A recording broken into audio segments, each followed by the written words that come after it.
Hi everyone, welcome to Day Scribe and thank you for being with me today. कैसे हैं आप सब लोग? होपफुली आप सब लोग बहुत बहुत अच्छे होंगे। आज फिर एक नई सुबह जब आती है ना तो एक साइलेंट रिमाइंडर लेके आती है और वो हमसे ये कहती है कि हमें एक फिर से नया दिन मिला है अपने आप को बेटर बनाने का। तो चलिए आज इस दिन की शुरुआत करती हूँ मैं आप सब लोगों के साथ। मेरे दिन की शुरुआत होती है सुबह नहाकर पूजा करने के साथ। सेल्फ केयर हमेशा फैंसी हो ये ज़रूरी नहीं, क्योंकि मेरी ओपिनियन में अगर आप पीसफुल तरीके से काम मैनर में अगर अपनी मॉर्निंग की शुरुआत करते हैं ना तो वो भी अपने आप में आपकी एक सेल्फ केयर ही होती है। आज की दुनिया में ना बहुत शोर है और स्टिलनेस एक लग्जरी हो गई है और मेरा पूजा करना ना मुझे खुद से ही कनेक्ट करता है, तो इसलिए मेरा सुबह सबसे पहला काम यही होता है।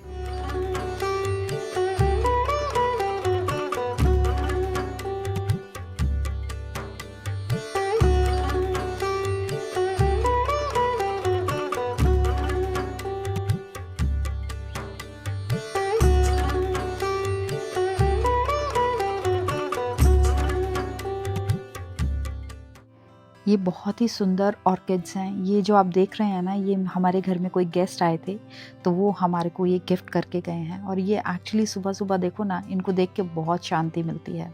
और ऐसे ही ना सभी प्लांट्स को आप जितनी केयर करेंगे ना ये उतने ही सुंदर दिखते हैं, क्योंकि मुझे ऐसा लगता है कि प्लांट्स ना खुद बताते हैं कि आप उनकी कितनी केयर करते हैं। और ये जो आप रबर प्लांट देख रहे हैं ना साइड में, ये बहुत टाइम हो गया इसको सनलाइट नहीं मिली और अब यहाँ पे स्प्रिंग आ गया है और धूप अच्छी खासी होती है। तो आज मैंने सोचा क्यों ना इसको मैं बाहर रखूँ, लेकिन बाहर रखने से पहले सबसे पहले मुझे इसको पानी देना है, क्योंकि इसमें थोड़ा ये ड्राई भी हो गया है। तो इसको पानी देकर आज मैं इसको सारा दिन बाहर रखूँगी, क्योंकि इसको वैसे रबर प्लांट को सनलाइट की बहुत ज़्यादा ज़रूरत नहीं होती है। ये कम सनलाइट भी मिले तो ये ईज़िली ग्रो कर जाता है, लेकिन आज सनलाइट है तो मैं इसको बाहर रख के सारा दिन छोड़ दूंगी और शाम को इसको अंदर ले लूँगी। आज ना मौसम बहुत अच्छा है, धूप भी निकली हुई है, अच्छी हवा भी चल रही है। तो और आज मैं आप लोगों के साथ बहुत अच्छी अच्छी रेसिपीज़ को शेयर करने वाली हूँ। इन रेसिपीज़ को मैं जो शेयर करूँगी बनाइएगा ज़रूर, क्योंकि मेरे को आप तभी कमेंट्स में बता पाएंगे कि वो कैसी बनी थी। अकॉर्डिंग टू मी कुकिंग एक आर्ट है, एक थेरेपी है। वो जानते हैं क्यों? क्योंकि जब कभी भी हम किचन में जाते हैं वही सेम मसाले होते हैं, वही सेम बर्तन होते हैं, सब कुछ वही होता है, लेकिन हम ये कैपेबिलिटी रखते हैं कि उसको हम अलग से कैसे प्रेजेंट करें। तो ये मूंग की दाल है, साथ में है राइस, दोनों इकट्ठे मैंने भिगोए थे। आधी कटोरी मूंग की दाल थी और आधी कटोरी चावल थे। इनसे बनाऊंगी मैं आज चीले। और ये है उड़द की दाल, ये 1 कटोरी है। इससे मैं आज आपके साथ शेयर करूंगी दही भल्ले की रेसिपी। अगर दही भल्ले को लेके आपकी कोई भी कंफ्यूजन है, आई एम श्योर कि आपको इस रेसिपी को देखने के बाद वो सब क्लियर हो जाएंगी। तो अभी सबसे पहले मैं ब्रेकफास्ट की तैयारी कर लेती हूँ और ये जो है पूरा मिक्सचर मैं इसको ग्राइंड करूँगी। इसको ग्राइंड करने में देखिए, अगर आप सब्जियां भी डाल के इसमें बनाना चाहते हैं आप बिल्कुल बना सकते हैं, लेकिन आज मैं सब्ज़ी नहीं डाल रही, मैं इसके सिंपल चीले बना रही हूँ। अब लोग मूंग की दाल के चीले ज़रूर बनाते हैं, लेकिन वो क्या होता है कि वो बहुत ही ड्राई और एक कुछ टेस्टलेस से बनते हैं। तो उसको अवॉइड करने के लिए इसमें मैं अदरक, लहसुन और मिर्च का मैंने थोड़ा सा पेस्ट डाला है जो फ्रोज़न है। अगर आपने मील प्रेप की वीडियो नहीं देखी है तो उसके अंदर ये सारा इसको बनाने का प्रोसीजर मैंने शेयर आप लोगों के साथ किया है, वो आप देख सकते हो। और इसके अंदर जितना सफिशिएंट आपको पानी चाहिए चीले की एक कंसिस्टेंसी के लिए, जितना डोसे की कंसिस्टेंसी होती है ना, बिल्कुल वैसा ही कंसिस्टेंसी आपको इसके लिए भी चाहिए, तो उतना ही आप पानी डाल लीजिए। और इस तरीके का जो रनिंग कंसिस्टेंसी है आपको इसमें देनी है। इसमें मैं सॉल्ट डाल लूँगी, अगर आपको अपनी तरफ से कोई और मसाले डालने हैं तो आप वो भी डाल सकते हैं। क्योंकि इसमें मैं मिर्च ऑलरेडी ग्रीन चिली का पेस्ट डाल चुकी हूँ तो मैं और मिर्च इसके अंदर नहीं डाल रही। तो इनको मैं देसी घी से बना रही हूँ, अगर आप ऑयल से बनाना चाहते हैं तो आप वो भी बना सकते हैं। और इसको बिल्कुल डोसे की तरह ही फैलाना है और आप इसको एक बार ट्राई ज़रूर कीजिएगा चावल और मूंग की दाल को इकट्ठे पीस के। ये ना तो आपको ड्राई लगेगा और ना ही टेस्टलेस लगेगा, क्योंकि कोई भी चीज़ जब हम खाते हैं ना तो हमें मन मार के उसको खाने का कोई फ़ायदा नहीं होता है। किसी भी चीज़ को आप टेस्टी खुद से बना सकते हैं, बस थोड़े से ट्विस्ट एंड टर्न्स की ज़रूरत होती है और अगर आप इसके अंदर बीट रूट या पालक इसके साथ भी ग्राइंड करके डाल देते हैं तो भी ये बहुत टेस्टी बनते हैं। तो एक ही चीज़ को हम डिफरेंट तरीके से किस तरीके से खा सकते हैं वो आपके ऊपर भी डिपेंड करता है। और इसको मैं सर्व कर रही हूँ नारियल की चटनी के साथ। ये नारियल की चटनी मेरी पिछली बार ज़्यादा बन गई थी थोड़ी सी, तो मैंने इसको फ्रीज़ कर लिया था। तो इसको नॉर्मल टेम्परेचर पे लाके आप कभी भी इसको यूज़ कर सकते हैं और इसका टेस्ट बिल्कुल भी चेंज नहीं होता है।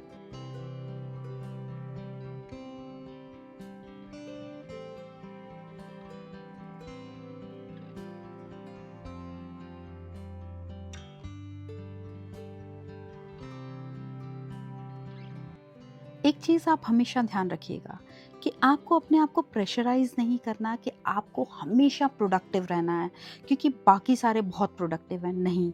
आपका रेस्ट करना, कुकिंग करना, अपने आप की केयर करना, ये सब चीज़ें आपकी प्रोग्रेस को दिखाती हैं। और आप हमेशा ध्यान रखिएगा कि आप खुश हैं तभी आप प्रोग्रेस भी कर पाएंगे। इसलिए बाकियों को खुश करने से पहले आपको अपने आप को खुश रखना पड़ेगा, क्योंकि अगर हम खुश हैं तभी तो हम बाकी लोगों को खुश रख पाएंगे। एक्चुअली कल राघव ने मुझे बोला था कि मम्मा मुझे दही भल्ले खाने हैं, तो मुझे लगा कि नहीं, मैं कल ही बनाऊंगी। तो इसी के लिए अभी मैं उसकी प्रिपरेशन स्टार्ट कर रही हूँ। और आज मैं जितने भी टिप्स आपसे शेयर करूँगी आप प्लीज़ उनको फॉलो करके ये रेसिपी को ज़रूर बनाइएगा। तो मैं पहले जो उड़द की दाल थी उसको थोड़ा सा पानी डाल के इसको ग्राइंड कर रही हूँ। कई लोग आपको बोलेंगे कि इसमें पानी नहीं डलता, लेकिन नहीं, ऐसा नहीं है। इसमें जितना आपको लगे कि थोड़ा बहुत पानी की ज़रूरत है उसको आप ज़रूर डालिए। और इसको ना बहुत अच्छे से बीट करना होता है। तो इसको आप अप्रॉक्सीमेटली 5 मिनट बीट करेंगे ना तो इसका बैटर काफ़ी हल्का हो जाएगा, देखिए इसी तरीके से। और आप इसको पानी में डाल के जब चेक करेंगे ना तो ये ऊपर फ्लोट करना चाहिए। तो और इसका सबसे अच्छा एक जो मैं टिप आपको दे रही हूँ, शायद आप लोगों को नहीं भी पता होगा इसके लिए, मैं इसको अभी छोड़ूंगी कम से कम 3 घंटे के लिए। अगर आपके वहाँ बहुत गर्मी है तो इसको सिर्फ 1 ही घंटा छोड़िएगा और उसके बाद इसको रेस्ट कराने के बाद भल्ले बनाइएगा। इधर मैं टेमरिंड और डेट्स की चटनी बना रही हूँ। मैंने सभी कुछ इक्वल क्वांटिटी में लिया है। मैंने 250 ग्राम इमली ली है, 250 ग्राम ही सीडलेस डेट्स ली हैं और साथ में 250 ग्राम ही मैंने गुड़ लिया है। और ये चटनी बहुत टेस्टी बनती है और बहुत ही इजी है ये बनानी। इसमें आप सफिशेंट पानी डाल दीजिए क्योंकि इसको हमें बाद में पकाना भी होता है। तो अगर आप इसमें 1 लीटर भी पानी डाल देंगे ना तो हो सकता है आपको बाद में और डालने की ज़रूरत पड़े। और इसको मैं 2 विसल्स तक पका लूँगी। और अभी हो गया है लंच का टाइम और मैं बना रही हूँ लंच, एक स्पेशल चाइनीज़ प्लेटर। और ये कल के जो चावल थे वो बच गए थे, उन्हीं से मैं ये प्लेटर बनाऊंगी। मैं ये बिल्कुल कभी नहीं कहती कि ये लेफ़्ट ओवर है, क्योंकि इस दुनिया में मुझे नहीं लगता कि लेफ़्ट ओवर नाम की कोई भी चीज़ होती है। क्योंकि ये हमारी आर्ट पे डिपेंड करता है कि हम उसको नेक्स्ट डे कितने अच्छे से सर्व कर सकते हैं और उसका क्या बना सकते हैं। इसके लिए मैंने शिमला मिर्च ले ली है, साथ में स्वीट कॉर्न्स को भिगो दिया है और ये थोड़ा धनिया मैं चॉप कर रही हूँ। अगर आप धनिया नहीं खाते हैं तो आप पार्सले भी चॉप कर सकते हैं। और एक मैंने प्याज लिया है, इसके लिए प्याज को मैं मोटा मोटा काट लूँगी और उसके बाद इसको अलग कर लूँगी।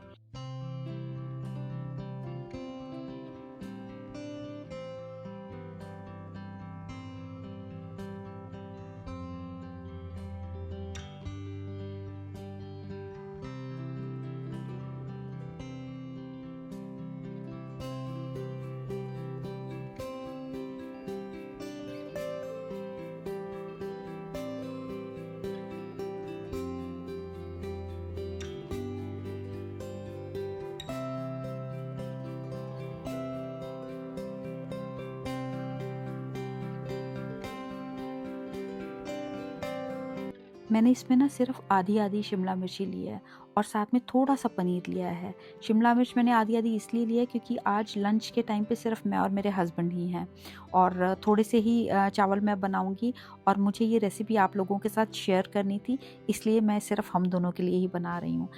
ये मैंने पनीर के अंदर ना थोड़े चिली फ्लेक्स, थोड़ी काली मिर्च और थोड़ा सॉल्ट, ये सब चीज़ें डाल के अभी रख दी हैं।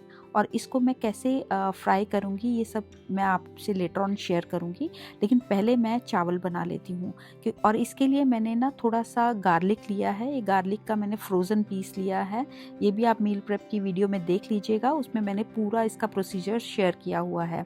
और इसमें मैंने डाल दिए हैं चावल। ये चावल बनाने बहुत ईजी हैं और अगर इसके अंदर मैं अभी इसमें सिर्फ स्वीट कॉर्न्स डालूंगी, ये मैंने मिक्स हर्ब्स डाल दिए हैं और साथ में मैंने चिली फ्लेक्स डाले हैं और काली मिर्च का पाउडर डाला है। और स्वीट कॉर्न्स में डाल दूंगी। अगर आपको कोई और सब्जियां भी डालनी है तो आप सब्जियों को पहले थोड़ा सा पका लीजिएगा, उसके बाद आप डालिएगा, क्योंकि स्वीट कॉर्न्स को ज़्यादा पकाने की ज़रूरत नहीं होती है, इसलिए मैंने ये बिल्कुल साथ में ही सब चीज़ें डाल दी हैं। और इसी तरीके से आप इनको पका लीजिएगा। थोड़ा सा मैंने सॉल्ट डाल दिया है। सॉल्ट आप अपने अकॉर्डिंग ही डालिएगा, क्योंकि कुछ लोग ज़्यादा सॉल्ट खाना प्रेफर करते हैं और कुछ लोग बहुत कम खाते हैं। और इसके बाद मैंने इसमें डाल दिया है धनिया।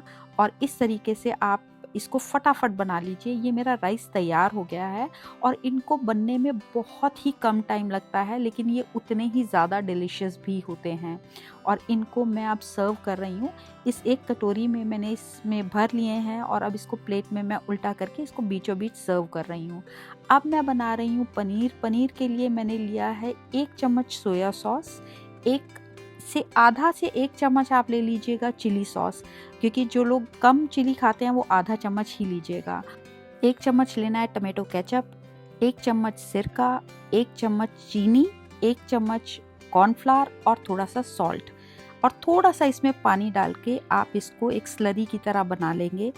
और अब एक पैन रख के मैं इस पनीर को अब फ्राई करूँगी और जिस तरीके से मैं आपको दिखा रही हूँ बिल्कुल वैसा ही आपको फ्राई करना है। ये बहुत ही डिलीशियस होता है। अभी मैंने बटर डाल दिया है 1 चम्मच और मैं इस तरीके से पनीर के पीसेस को रख दूँगी और इनको ना मुझे चारों तरफ से पकाना है। और चारों तरफ से जब एक बार ये पक जाएंगे उसके बाद जो मैंने स्लरी बनाई है वो इसके अंदर मैं डालूँगी।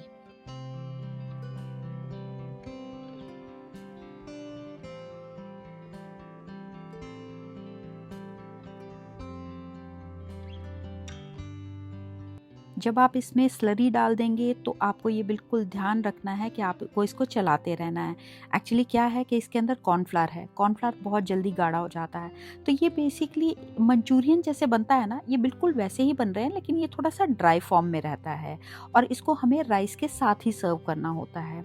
तो इस तरीके से अब वो सूख गया था और मैंने ये जो पनीर के पीसेस थे इनको मैंने एक साइड में डाल लिया है। और अब जो तीसरी चीज़ है, जो स्टर फ्राई वेजिटेबल्स हैं, वो अब हमें तैयार करनी है इसके बाद। तो उसके लिए हमने क्या किया है, हमने पैन में लिया है थोड़ा सा ऑयल और ये बहुत ही जल्दी बन के तैयार हो जाती हैं, क्योंकि इसके अंदर मैंने बाकी की वेजिटेबल्स नहीं ली, मैंने सिर्फ अनियन और 3 कलर की ली है मैंने कैप्सिकम। और ये कलरफुल लगता है इसीलिए मैंने 3 तरीके की कैप्सिकम ली है, क्योंकि बहुत ही सुंदर लगती है डिश बनने के बाद। और इसमें मैंने डाल दिया है सॉल्ट के साथ आप इसके अंदर डालेंगे काली मिर्च और इसके अलावा ज़्यादा मसाले नहीं आपको डालने हैं। और इसके साथ मैं डालूंगी इसमें सोया सॉस, लेकिन वो थोड़ा सा ये फ्राई हो जाएगा तभी उसके बाद मैं डालूंगी इसके अंदर।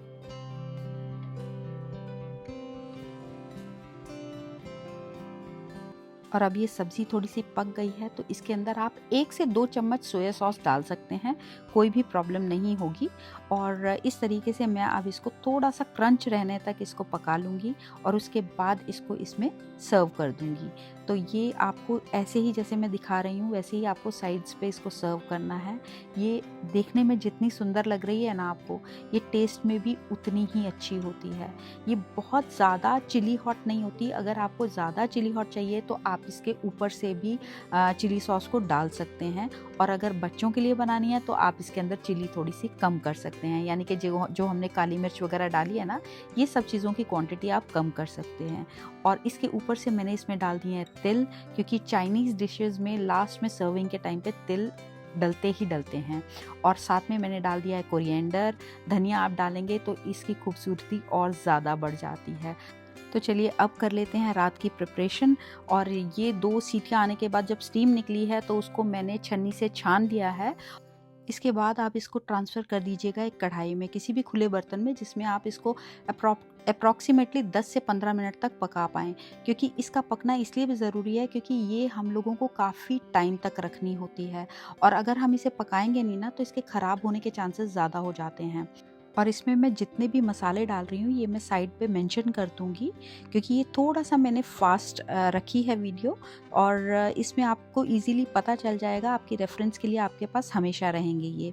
और इसमें ये सारे मसाले डालने के बाद आपको इसको चलाना है और ध्यान रखना है, इसको हाई फ्लेम पे मत पकाइएगा, इसको सिम गैस पर ही हम लोगों को पकाना है।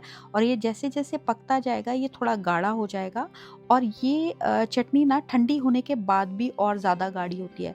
तो आप कंसिस्टेंसी उसी तरीके से रखिएगा जितनी आपको गाढ़ी चाहिए चटनी, उससे कम गाढ़ी इसमें होनी चाहिए, क्योंकि जैसे ही ये ठंडी होगी ये काफ़ी गाढ़ी हो जाती है। इधर मैं भल्ले बना रही हूँ, और भल्ले आपको बिल्कुल ये चीज़ नहीं सोचनी कि ये आपको कितने गोल बनाने हैं। आप जैसे भी ये डालेंगे ना ये अपने आप गोल हो जाएँगे। तो आप मुझे देख ही रहे हैं, मैं फटाफट इसको डाल रही हूँ और मैं ये बिल्कुल ध्यान नहीं दे रही कि इसकी शेप क्या है। एंड बिलीव मी, ये भल्ले इतने सॉफ्ट बनते हैं ना कि आप हमेशा इसको इसी तरीके से बनाएंगे। और इसका सबसे बड़ा सीक्रेट यही होता है कि जो आप इसको रेस्ट कराते हैं ना, क्योंकि जो लोग एकदम से फेंटने के बाद भल्ले बना लेते हैं ना, उस समय पे इसके अंदर गांठें रह जाती हैं, और इसके अंदर जो है ना इतनी सॉफ्टनेस नहीं आती, इसके अंदर इतनी जाली नहीं आ पाती है। इसका थोड़ा सा फर्मेंट होना ना बहुत ज़रूरी होता है, यही सबसे बड़ा सीक्रेट होता है। ये जो हलवाई लोग भी बनाते हैं ना इतने बड़े बड़े भल्ले, और इतने फूल जाते हैं इन लोगों के, वो इसी वजह से फूलते हैं। आप देख रहे हैं ना ये अपने आप ही पलटते चले जा रहे हैं। आप इनको थोड़ा सा भी करेंगे ना ये खुद से ही पलटने शुरू हो जाएंगे, और ये जितने अभी दिख रहे हैं ये उससे ज़्यादा फूल जाएंगे। और जब आप इनको पानी में डालेंगे ना ये और ज़्यादा बड़े हो जाते हैं। और अगर आपके भल्ले ज़्यादा बन जाते हैं ना, बिल्कुल टेंशन नहीं लीजिए, इनको आप फ्रीज़ भी कर सकते हैं। और इसको भिगोने के लिए मैंने नॉर्मल पानी लिया है, इसको गर्म भी करने की आपको कोई ज़रूरत नहीं है। इसमें मैंने 1 चम्मच नमक डाल दिया और थोड़ी सी हींग डाल दी है। इसको हिला के मैं इसको साइड में रख दूंगी, और इसके बाद में इधर देखिए, ये आप भले देख पा रहे हैं ना, ये पहले से बड़े हो गए हैं। अभी जब ये हम पानी में डालेंगे ना तो ये इससे भी बड़ा साइज़ हो जाएगा। और ये सॉफ्ट इतने ज़्यादा हो जाते हैं ना कि जिस समय आप निकालेंगे ना तो आपको इसके टूटने का भी डर लगेगा, ये इतने ज़्यादा सॉफ्ट होंगे। तो चलिए ये बन चुके हैं, अब इनको मैं निकाल लेती हूँ। लेकिन इनको मैं डायरेक्टली अभी पानी में नहीं डालूंगी, इसके लिए छन्नी मैंने ले लिया है, पानी अभी साइड पे ही है।